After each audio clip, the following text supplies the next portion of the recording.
நண்பர்களுக்கு வணக்கம். நம்ம 108 திவ்ய தேசம் பார்த்துட்டு வரோம். அதில் இன்றைக்கி நிறைய கோயில்கள் பார்ப்போம். திரு தேவனார் தொகை, தேவர்கள் அனைவரும் ஒன்று கூடி இந்த பெருமாளை வழிபட்டாங்க. அதனால தான் இந்த கோயிலுக்கு திரு தேவனார் தொகைன்னு பேர் வந்துட்டு. 33 தேவர்களோட ஆசையும் நமக்கு கிடைக்கும். அடுத்து திருமணிக்கூடம் வரதராஜ பெருமாள் திருக்கோயில். சூரியனும் சந்திரனும் ராகுக்கு இதுவை காட்டி கொடுத்துட்டாங்க. அதுக்கப்புறம் அவங்களுக்கு பயந்துக்கிட்டு வந்து இங்கே பெருமாள் கிட்ட தஞ்சம் அடைஞ்சிட்டாங்க. இந்த பெருமாள் நம்ம தஞ்சம் அடைஞ்சோன்னா நமக்கு வர எல்லா தொல்லைகளிலிருந்தும் இந்த பெருமாள் நம்மளை காத்து அருள்வாருங்க. அடுத்து திருநாங்கூரோட அடுத்த திவ்ய தேசம் மணிமாட கோயில் நாராயண பெருமாள் திருக்கோயில். தை அமாவாசைக்கு மறுநாள் 11 பெருமாளை வச்சு கருட சேவை நடக்கும் இல்லைங்க, அது இந்த கோயிலில் தான் நடக்கும். இந்த இடத்துல இருந்து தான் பெருமாள் ஊரை சுற்றி வருவாங்கங்க. ரொம்ப ரொம்ப அற்புதமான பெரிய கோயிலுங்க. அடுத்த திவ்ய தேசம் திருக்காவலம்பாடி கோபாலகிருஷ்ண பெருமாள் திருக்கோயில். பெருமாளோட 108 திருப்பதிகள்லேயே பாமாவுக்கு பிடித்தமான தேவலோக மலரான பாரிஜாத பூச்செடியை கிருஷ்ணரால் பூமியில் நடப்பட்ட கோயில் இந்த கோயில் தாங்க. அடுத்த திவ்ய தேசம் திருப்பார்த்தன்பள்ளி தாமரையால் கேள்வன் பார்த்தசாரதி பெருமாள். அர்ஜுனனுக்கு பெருமாள் காட்சி கொடுத்த திவ்ய தேசம். தசரதன் குழந்தை இல்லாமல் இந்த கோயிலில் வந்து தான் காமிஷ்டி யாகம் பண்ணார். அடுத்த திவ்ய தேசம் திருக்கண்டியூர் ஹர சாப விமோச்சன பெருமாள். சிவபெருமானுக்கே தோஷம் போக்கிய தலன்றதுனால இந்த பெருமாளை வந்து நம்ம வணங்கிட்டு போனோம்னா நம்ம வாழ்க்கையில் எந்த ஒரு தோஷமாக இருந்தாலும் எந்த ஒரு குறையாக இருந்தாலும் இந்த கோயிலை விட்டு வெளியில் வரும்போதே நம்ம நீங்கள் பெறுவோம். அடுத்த திவ்ய தேசம் திருப்புள்ளம்புதங்குடி வல்வில் ராமர் திருக்கோயில். ராமர் எப்பயுமே நின்ற குளத்துல காட்சி தருவார். இந்த கோயில்ல சயன குளத்துல இருக்காரு. புதனுக்குரிய பரிகார தலம், பித்ருக்களுக்கு பரிகாரம் செய்யலாம், திருமணத்துல நீங்க பெறும் தலம். அடுத்த திவ்ய தேசம் திருநாகை சவுந்தரராஜ பெருமாள் திருக்கோயில். இந்த தசாவதாரங்களை விளக்கக்கூடிய செம்பு தகடலான மாலை பெருமாள் இடையில அலங்கரிக்கிறத பார்க்க நமக்கு புண்ணியம் கூடி பண்ணியிருக்கணும். ஆதிசேஷன பெருமாள் தன்னோட படுக்கையாக்கின பெருமை இந்த தலத்துக்கு உண்டு. அடுத்த திவ்ய தேசம் திருக்கண்ணங்குடி லோகநாத பெருமாள் திருக்கோயில். இது 18வது திருத்தலம். இந்த கோயிலில் திருநீர் விழான்னு ஒன்று உண்டு. பெருமாள் விபூதி அணிஞ்சிக்கிற ஒரே திருத்தலம் இந்த கோயில் மட்டும்தான். 3.25 நாழி மட்டும்தான் அப்போ நடைபெறும். கோயிலில் உள்ள அனைவரும் அந்த நேரத்தில் திருநீர் அணிஞ்சுப்பாங்க. குழந்தை வரும் அருளும் கோயில். அடுத்த திருக்கோயில் கபிஸ்தலம் கஜேந்திரவரதர் ஆதிமூல பெருமாள். இந்த பெருமாள் புஜங்க சயனம் கிழக்கு நோக்கி நமக்கு அருள்பாலிக்கின்றார். இந்த பெருமாள் பார்த்துக்கிட்டே இருக்கலாம். பெருமாளே என்னை வந்து காத்து அருளுங்கன்னு சொன்னா இந்த பெருமாள் நம்மளை வந்து அப்படிதான் காப்பாரு. ஆதிமூல பெருமாள் 2 விலங்கினங்களுக்கு காட்சி தந்த பெருமாள் இவருங்க. அடுத்த திவ்ய தேசம் சிறுபுலியூர் வியாக்கியவாத முனிவர் வழிபட்ட திருத்தலம். 2 கோயில் மட்டும்தான் தெற்கு நோக்கி உண்டு 107 திவ்ய தேசத்திலேயே. ஸ்ரீரங்கமும் சிறுபுலியூர் மட்டும்தான். ஸ்ரீரங்க பெருமாளும் சயனகோலம் தான். சிறுபுலியூர் பெருமாளும் பாலகனாக சயனகோலம். வேற எங்குமே காண முடியாத காட்சி. அந்த பாக்கியத்துக்காக ஏராளமான பக்தர்கள் வராங்க. மாங்கல்ய தோஷம், காலசர்ப்ப தோஷம், செவ்வாய் தோஷம், திருமண தடை நீங்க, நவகிரக பரிகாரம் செய்ய இந்த கோயிலுக்கு பல பேர் வராங்கங்க. அடுத்த திவ்ய தேசம் தேரழுந்தூர் ஆமருதியப்பன் கோயில். தேவாதிராஜன் மூலவர் தேவாதிராஜன் 13 அடி உயரத்துல சாலக்கிராமத்தால ஆனவர். மூலஸ்தானத்திலே பார்வதி பசுரூபத்தில் இருக்காங்க. மார்க்கண்டேய முனிவர் பிறவா வரம் பெற்று திருக்கோயில் இது. திவ்ய தேசம் தலச்சங்காடு நான்மதியப்ப பெருமாள் திருக்கோயில். சிவபெருமான போல பிறை சூடிய பெருமாள் இந்த கோயிலில் மட்டும்தான். 108 திவ்ய தேசத்திலேயே இந்த பெருமாள் மட்டும்தான் தலையில பிற சூடி இருக்காருங்க. சந்திரதோஷம் உள்ளவங்க இந்த கோயிலுக்கு வந்தா சிறந்த பரிகார தலம் இது. மதியானம் 1 மணி வரைக்கும் இந்த கோயில் திறந்திருக்குங்க. அடுத்த திருக்கோயில் திருக்குடந்தை சாரங்கபாணி திருக்கோயில். 6ஆம் அமுதன். இந்த கோயிலை பற்றி என்னங்க சொல்கிறது, கோபுரத்தை பார்த்தாலே நமக்கு அப்படியே புல்லரிச்சு போயிடும். 12 ஆழ்வார்களால் பாடப்பெற்ற 4000 திவ்ய பிரபந்தம் கிடைப்பதற்கு காரணமாக இருந்த பெருமாள் இவர் தாங்க. பல சயனகோலம் இருந்தாலும் உத்தான சயலக்கோண பெருமாள் இவர். அதிக ஆழ்வார்களால் மங்களாசாசனம் பெற்ற கோயில் ஸ்ரீரங்கமும் திருப்பதி வெங்கடாச்சலபதியும். அவங்களுக்கு அடுத்தபடி 7 ஆழ்வார்களால் பாடப்பெற்றவர் இந்த பெருமாள். பாதாள சீனிவாசன், மேட்டு சீனிவாசன் இந்த கோயிலில் இருக்காங்க. சொர்க்கவாசல் இந்த கோயிலுக்கு கிடையாது.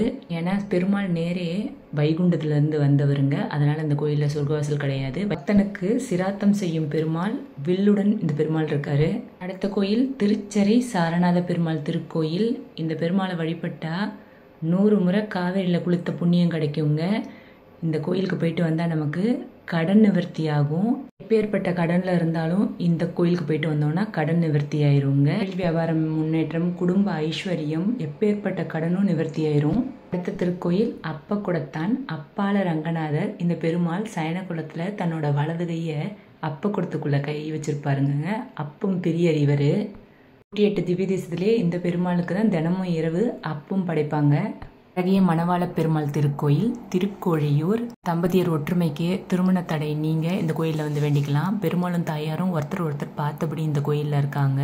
திருமண விஷயத்திலேயோ இல்லை தம்பதியர் ஒற்றுமைக்கு ஏதாவது பிரச்சனை இருந்தால் ஆயில்ய நட்சத்திரம் அன்னைக்கு இங்கே வந்து கமலவள்ளி தாயாரை பார்த்துட்டு போனால் நிச்சயம் பிரச்சனை நிவர்த்தியாகும். அடுத்த திவ்யதேசம் பூலோக வைகுண்டம் திருவெள்ளரை.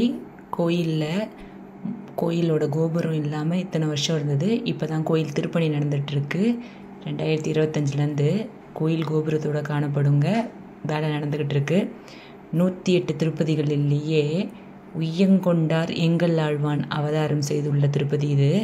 இங்குள்ள பெருமாளை தரிசிக்க 18 படிகளை கடக்கணும். கீதையின் 18 அத்தியாயங்களை குறிக்கும் படிகள் அது. கோபுர வாசலில் 4 படி இருக்குது.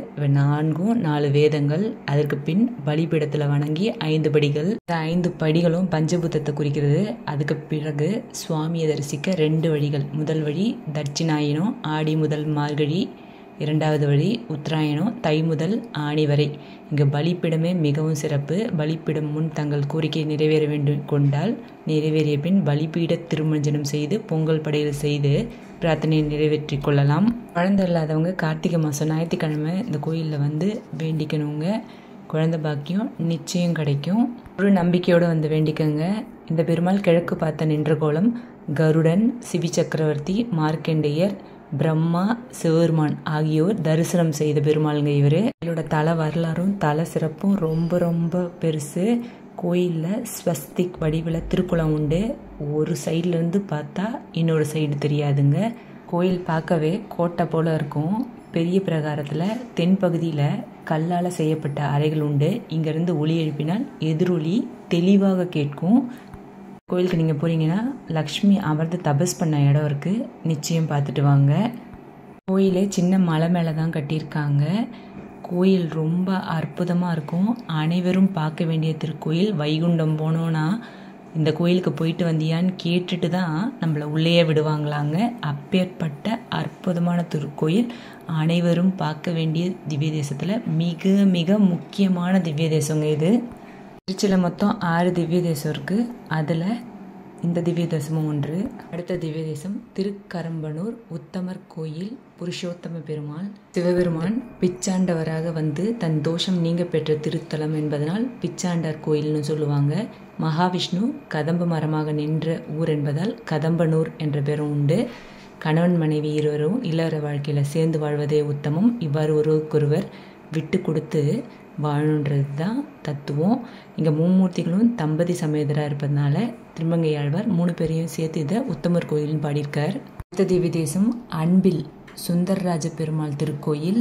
அப்பக்குடத்தான் பெருமாள் கோயிலேருந்து 2 கிலோமீட்டர் தொலைவில் இருக்குது. திருச்சி ஸ்ரீரங்கம், திருப்பேர் நகர், திரு அன்பில் 3மே அருகருகே இருக்குது. பள்ளிக்கொண்ட பெருமாள் 3மே. இவங்க 3 பேரையும் நம்ம தரிசனம் செய்கிறது ரொம்ப விசேஷமான பலன் நமக்கு தரும். அழகு அழியக்கூடியது, அன்பு தான் எப்பயும் நிலைச்சிருக்கும்னு வலியுறுத்துற திருக்கோயில். அடுத்த திவ்ய தேசம் அண்ணன் கோயில். மணவாள மாமுனிகள் பெருமாளுக்கு காட்சி கொடுத்த திருத்தலம். திருமங்கையாழ்வார் இந்த கண்ணன் நாராயண பெருமாளையும் திருப்பதி பெருமாளையும் தான் அண்ணான்னு கூப்பிட்டுருக்காரு.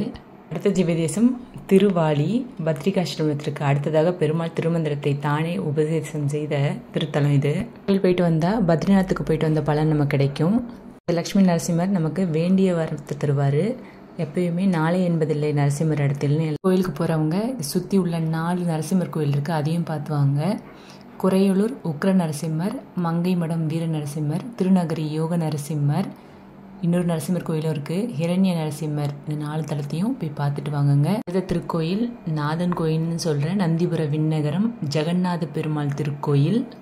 திருமண தடை உள்ளவங்க, பிரிந்த தம்பதியர் ஒன்று கூட குழந்தை பாக்கியம் பெற, வழக்குகளில் சாதகமான தீர்ப்பு வர, நரம்பு சம்பந்தப்பட்ட நோய்கள் ஏதாவது இருந்தால் அத்தனையும் இந்த பெருமாள் வந்து வணங்கிட்டு போனால் நமக்கு தீந்துரும். நந்தி பகவானுடைய சாபம் தீர்ந்த திருத்தலம். அடுத்த திருக்கோயில் திருநின்றவூரில் உள்ள பக்தபுச்சல பெருமாள் திருக்கோயில். பெருமாளிடம் கோபித்து கொண்டு வைகுண்டத்தை விட்டு திருவாகிய மகாலட்சுமி இங்கே வந்து நின்றதால் இந்த ஊருக்கு திருநின்றவூர் பேர் வந்துட்டு. திருமகளோட தந்தையான சமுத்திரராஜன் திருமகளை சமாதானம் செய்து அழைத்து செல்ல வந்தார். லக்ஷ்மி வர மறுத்துவிட்டார். சமுத்திரராஜனோ மீண்டும் வைகுண்டம் சென்று பெருமாளிடம், பகவானே தாங்களே வந்து தேவியை அழைத்து வர வேண்டும் என்றார். அதுக்கு பெருமாள், நீ முன்னே செல், நான் பின்னே வருகிறேன் என்றார். சமுத்திரராஜன் முன்னால் சென்று மகாலட்சுமியிடம், நான் உனக்கு தந்தை அல்ல, நீயே என்னை பெற்ற தாய் என என வேண்டி வைகுண்டம் வந்து ஆட்சி செய்ய வேண்டும் என்று மன்றாடினார். பெருமாள் சமாதானம் செய்யவே மகாலட்சுமி வைகுண்டத்திற்கு திரும்பவும் வந்தார். பேரன் தான் இழந்த செல்வத்தை இங்கே வந்து எண்ணெய் பெற்ற தாயாரிடம் வணங்கி மீண்டும் பெற்றார். இந்த கோயில் ரொம்பவும் விசேஷமான கோயில். இந்த கோயிலில் போய் நம்ம பெருமாளையும் தாயாரையும் ஒரு சேர வணங்கிட்டு நமக்கு வேண்டு வரம் பெற்று வரலாம். இந்த கோயிலில் தாயார் சகல சௌபாகியமும் தரும் வைபவலட்சுமி. அதனால் நமக்கு என்ன வேணுமோ இந்த தாயார்கிட்ட கேட்டு பெறலாம். இந்த கோயிலில் ஆதிசேஷனும் உண்டு, சக்கரத்தாழ்வார் சந்நிதியும் இருக்குங்க.